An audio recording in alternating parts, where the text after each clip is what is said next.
આગળ વાત કરીએ તો સુરતમાં હિન્દુ પાટીદાર સગીરાની છેડતીને મામલે હવે એક નવો અને ચોંકાવનારો વળાંક આવ્યો છે, જેના કારણે શહેરનું રાજકારણ ગરમાયું છે। આ ચકચારી કેસમાં જીવરાજ પટેલના માણસો વચ્ચેની વાતચીતનું એક કથિત ઓડિયો રેકોર્ડિંગ સોશિયલ મીડિયા પર વાયુવેગે વાયરલ થઈ રહ્યું છે।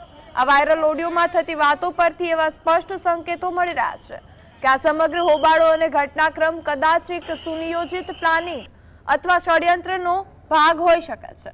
આ રેકોર્ડિંગ સામે આવ્યા બાદ પોલીસ અને તમામ એજન્સીઓ પણ હરકતમાં આવી છે। આ નવા ખુલાસાઓ અત્યાર સુધી ચાલી રહેલી તપાસની દિશા બદલી નાખી છે। જીએસટીવીના આ ઓડિયો ક્લિપની પુષ્ટિ કરતું નથી। જીવા કાકાનો ફોન હતો, ઢીલા પડવા નહીં ટૂંકું કીધું છે। હાલત થઈ જશે, કોઈ ઢીલું નહીં પડતું। પોલીસે બરાબર સર્વિસ કરી નાખી છે મોહમ્મદિયાની, પણ જો આપણે ઢીલા પડીશું ને ક્રેડિટ બધી સંભી લઈ જશે કે આપણે હવે જીપ બાર કેસી કરવું પડશે એના।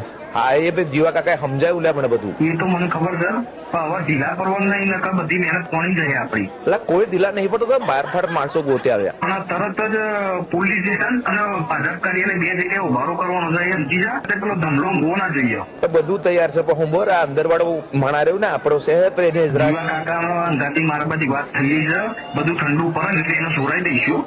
ઓનાથી આખી વાત આપણી બાજુ વળી જશે અને ઓલા પટેલિયાઓ બધા ભાજપની પત્તર ઠોકી નાખશે। હાલક કરાવું છું હું મેલ ને ભાઈ